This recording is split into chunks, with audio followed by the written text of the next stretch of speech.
Muy buenas tardes, les habla Rosa Elena Márquez Alvarado, muy complacida en participar en estas segundas jornadas en bioestadística educativa e investigación en salud de manera virtual. Les presentaré a continuación mi trabajo titulado Categorías diagnósticas más frecuentes en psiquiatría infanto-juvenil del IHULA, Mérida, Venezuela, 2015-2019, perteneciente al Servicio de Psiquiatría, Sección de Salud Mental del Niño, Adolescente y la Familia.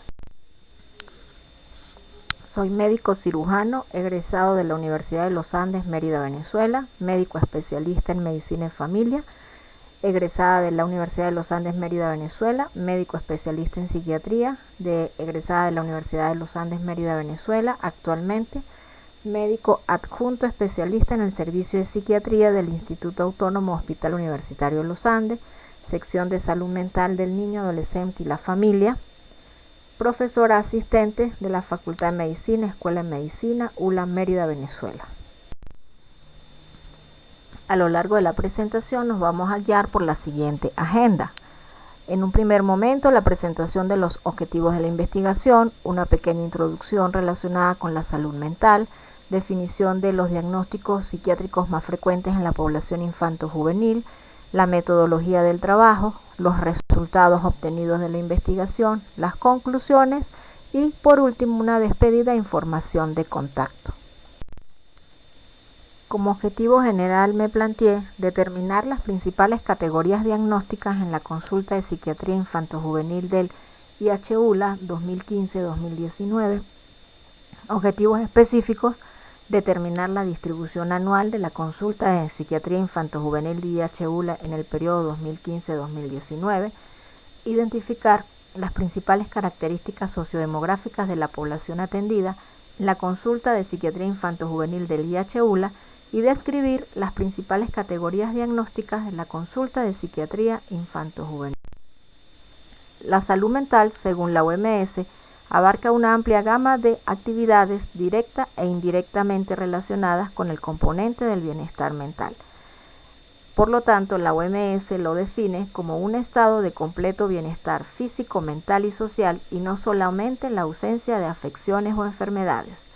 estando esto íntimamente relacionado con la promoción del bienestar, la prevención de trastornos mentales, el tratamiento y la rehabilitación de las personas afectadas por dicho trastorno. En cuanto a la salud mental infanto-juvenil, podemos decir que comprende el desarrollo de las capacidades sociales y emocionales del niño, las cuales le van a permitir experimentar, regular sus emociones, establecer relaciones cercanas y seguras y aprender, siendo de gran importancia la evaluación evolutiva de la patología mental en el niño, ya que la edad se considera una de las variables más determinantes en la significación patológica de determinadas conductas, existiendo así manifestaciones que pueden ser variantes de normalidad en una determinada edad, mientras que en otras pueden indicar la existencia de una posible patología, constituyendo así la consulta de psiquiatría infanto-juvenil la puerta de entrada a la salud mental, donde se inicia con la valoración individual y posteriormente al grupo familiar, estableciéndose una hipótesis de diagnóstico médico con presencia o no de síntomas psíquicos, para luego establecer la orientación terapéutica que precise en estos casos, y así poder cumplir el abordaje biomédico con una visión biopsicosocial. Todo esto lo hacemos apoyándonos en la categorización multiaxial de los trastornos psiquiátricos en niños y adolescentes a través de la Clasificación Internacional de Enfermedades, el CIE-10, el cual permite clasificar las patologías presentes al momento de la evaluación, y esto así nos va a permitir establecer la frecuencia de los diagnósticos en la población estudiada. El CIE-10, la Clasificación Internacional de Enfermedades, es una clasificación multiaxial, la cual consta de 6 ejes, en donde cada uno de los elementos principales del diagnóstico están debidamente recogidos en un eje diferente de la manera más sistemática. Por lo tanto, en el eje 1 se ubican los síndromes psiquiátricos clínicos, en el eje 2 los trastornos específicos del desarrollo psicológico, donde las funciones afectadas con más frecuencia son el lenguaje, las habilidades visoespaciales y o coordinación de movimiento. En el eje 3, el nivel intelectual del niño o adolescente. En el eje 4, las condiciones médicas asociadas. En el eje 5, las situaciones psicosociales anómalas asociadas que pueden ser relevantes en la aparición de la patología o en el plan terapéutico a seguir. Y por último, en el eje 6, la evaluación global de la discapacidad psicosocial, donde se refleja el funcionamiento psicológico, social y ocupacional del paciente en el momento de la evaluación. Debemos conocer que el CIE-11 fue publicado por la OMS el 18 de junio del 2018, la cual aún no está en uso y se espera que entre en vigencia para el 2022. Las reacciones emocionales adaptativas es uno de los trastornos o diagnósticos que más afecta a los niños en la actualidad y es de reciente descubrimiento. El trastorno adaptativo, o también llamado reacciones emocionales adaptativas en los niños, afecta al menos a 5 de cada 15 niños en países europeos. Muchas veces se manifiesta durante la etapa temprana de la niñez, entre los 2 a los 6 años, mientras que otros lo pueden presentar en la etapa tardía de la misma, de 6 a 12 años, la cual va a venir acompañada de una serie de síntomas que pueden fácilmente pasar desapercibidos por los padres y de enormes consecuencias si no se trata a tiempo. Entre los síntomas sugeridos por los pacientes tenemos que pueden presentar un malestar subjetivo acompañado de alteraciones emocionales que por lo general interfieren con la actividad social y el rendimiento escolar del niño o el adolescente. Es de aparición en periodos de adaptación a un cambio biográfico significativo o a un acontecimiento vital estresante, como puede ser el nacimiento de un hermanito, el fallecimiento de un familiar cercano, la inmigración muy relacionada en todos estos casos presentados en esta investigación. Se dice que todo esto va a estar determinado por la vulnerabilidad individual, la cual algunos se ven afectados y otros no. Las manifestaciones clínicas más frecuentes tenemos que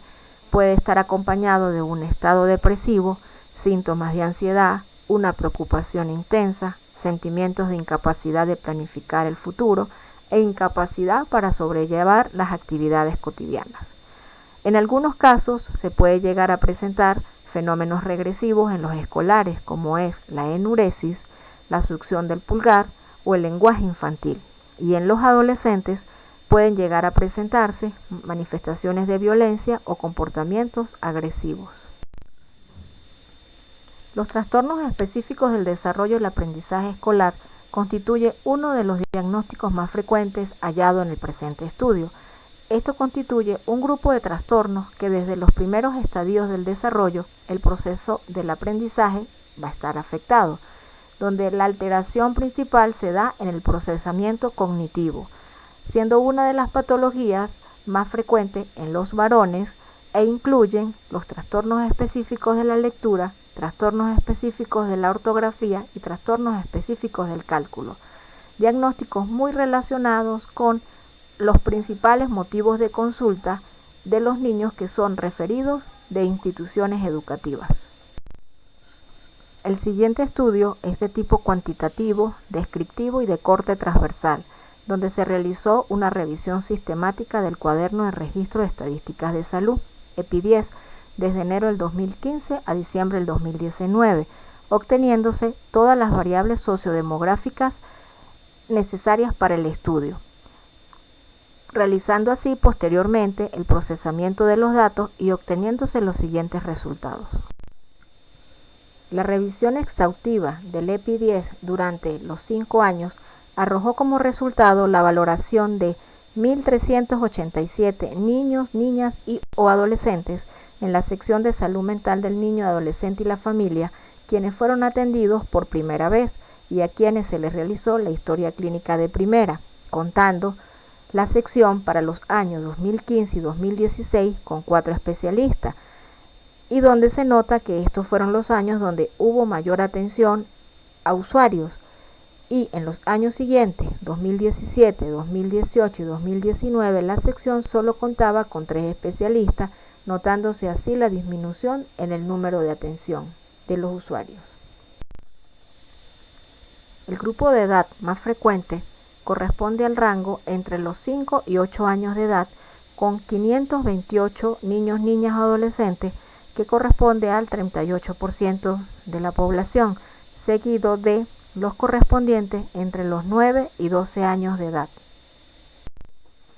En cuanto a la distribución por sexo, el 62%, es decir, 868, pertenecen al sexo masculino y 519, el 38%, pertenecen al sexo femenino. La consulta especializada de psiquiatría infanto-juvenil del IHULA constituye la única consulta en el estado Mérida. Por lo tanto, su atención no se limita solo a la capital de la misma, sino a todas sus zonas periféricas y estados vecinos. Tomando esto en cuenta, podemos decir que la distribución por procedencia se da en un mayor número, con 815 niños, niñas o adolescentes procedentes del municipio Libertador, la capital del estado, y el resto de los demás municipios del estado Mérida, siguiendo en segundo lugar el municipio Campo Elías y en tercer lugar el municipio Sucre, contando con 30 niños atendidos de otros estados como son Táchira, Barinas y Zulia. Entre las categorías diagnósticas más frecuentes halladas en el presente trabajo, los trastornos o reacciones emocionales adaptativas predominan como diagnóstico en el eje 1, representando el 46%, con 643 niños, niñas o adolescentes valorados en la consulta. En el eje 2, en los trastornos del desarrollo psicológico predominó los trastornos específicos del desarrollo del aprendizaje escolar, con 440 niños, niñas o adolescentes representando el 32%,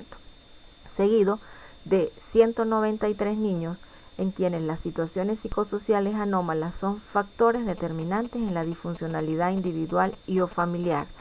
así como 93 niños o adolescentes cursan con un diagnóstico de discapacidad intelectual de leve a moderada, y por último 18 niños, niñas, adolescentes cursan con un diagnóstico de patología médica asociada, predominando la epilepsia. Las reacciones adaptativas en niños y adolescentes inciden principalmente en los cambios que presentan tanto en el comportamiento como en la conducta en el ambiente familiar y escolar. Entre los factores psicosociales asociados a reacción adaptativa, el más frecuente fue la separación de un familiar cercano, en este caso separación de uno o de ambos padres, quedando ellos al cuidado de un familiar o abuelo. Todo esto dado por el proceso migratorio, el cual se está produciendo en nuestro país. En niños y adolescentes, los desencadenantes del estrés pueden ser conflictos o problemas familiares, problemas en la escuela o relacionados con la sexualidad, entre otros. La estrecha relación que existe entre los trastornos específicos del aprendizaje escolar y el sexo masculino se llevó a cabo en este estudio, ya que predominó el sexo masculino y como segundo diagnóstico frecuente fue los trastornos específicos del aprendizaje escolar. Todo esto permite justificar así la participación interdisciplinaria de la escuela, del equipo de salud mental y la participación activa de la familia en el abordaje integral del niño, niña o adolescente para trabajar todo lo que tenga que ver con los problemas de salud mental en esta población. Acá mis informaciones de contacto y agradecida por la receptividad.